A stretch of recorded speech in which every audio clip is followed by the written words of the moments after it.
नहीं था। तभी अचानक पूरे घर की बिजली चली जाती है। इस अफरा तफरी का फायदा उठाकर वीरा भाग जाती है और पास वाले घर में घुस जाती है। लेकिन वहाँ जो वह देखती है वह और भी चौंकाने वाला था। ऑटो की माँ अब प्रेटो के साथ रह रही थी। उधर बाहर पुलिस भी मौजूद थी, इसलिए वीरा चुपके से जाकर ऑटो की कार में छिप जाती है। जब ऑटो काम पर जाने के लिए कार चलाता है तो अचानक वीरा को देखकर वह बुरी तरह डर जाता है। स्पष्ट था कि ऑटो भी वीरा को नहीं पहचानता। लेकिन जब वीरा उसे बताती है कि पहले वाली दुनिया में वे दोनों कैसे मिले थे तो ऑटो को कहानी दिलचस्प तो लगती है, पर वह साफ कह देता है कि वह सच में वीरा को नहीं जानता। इसी दौरान जब वीरा और ऑटो हाथ मिलाते हैं तो वीरा को अचानक अपने पुराने समय की यादें आने लगती हैं। असल दुनिया में दोनों की मुलाकात एक ट्रेन में हुई थी, लेकिन इस बदली हुई दुनिया में वीरा के सामने ट्रेन में कोई और आदमी बैठा हुआ था। ऑटो भी उसी ट्रेन में था, लेकिन सिर्फ इस छोटे से बदलाव की वजह से दोनों कभी मिल ही नहीं पाए। ऑटो से अलग होने के बाद वीरा एयरपोर्ट पहुंचती है। वहां टीवी पर एक महिला लेखिका इंटरव्यू दे रही होती है जो मिराज नाम की किताब की लेखक है। वह कहती है कि इस कहानी का आइडिया उसे निक नाम के एक बच्चे की कल्पनाओं से मिला था। लेकिन हैरानी की बात यह थी कि उस बच्चे की कल्पनाओं ने इन दिनों होने वाले तूफान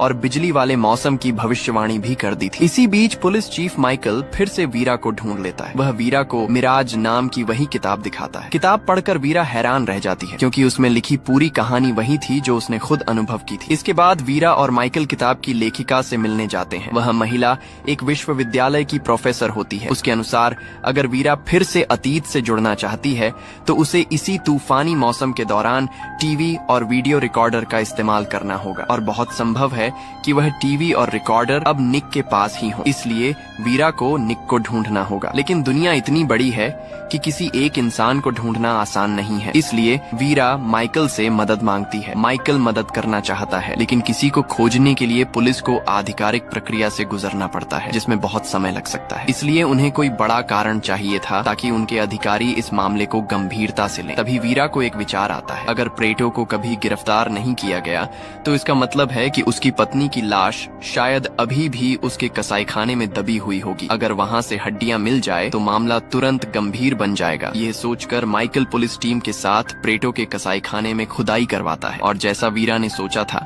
वहाँ से सच में प्रेटो की पत्नी के अवशेष मिल जाते हैं। इसके बाद माइकल वीरा को एक पता देता है और बताता है कि निक वहीं रहता है। फिर उसी रात माइकल पुलिस टीम के साथ प्रेटो को गिरफ्तार कर लेता है। उधर वीरा उस पते के आधार पर एक होटल पहुँचती है, लेकिन वहाँ उसे निक नहीं मिलता, बल्कि वह देखती है कि डेविड अपनी प्रेमिका के साथ गुप्त रूप से मिल रहा है। यह देखकर वीरा को बहुत गुस्सा आता है, लेकिन जैसे ही वह डेविड को छूती है उसे उनकी पुरानी यादें याद आती हैं और उसे एहसास होता है कि इस नई दुनिया में उन दोनों के बीच कभी कोई रिश्ता था ही नहीं। वीरा टेबल पर एक माचिस की डिब्बी देखती है जो बिल्कुल वैसी ही होती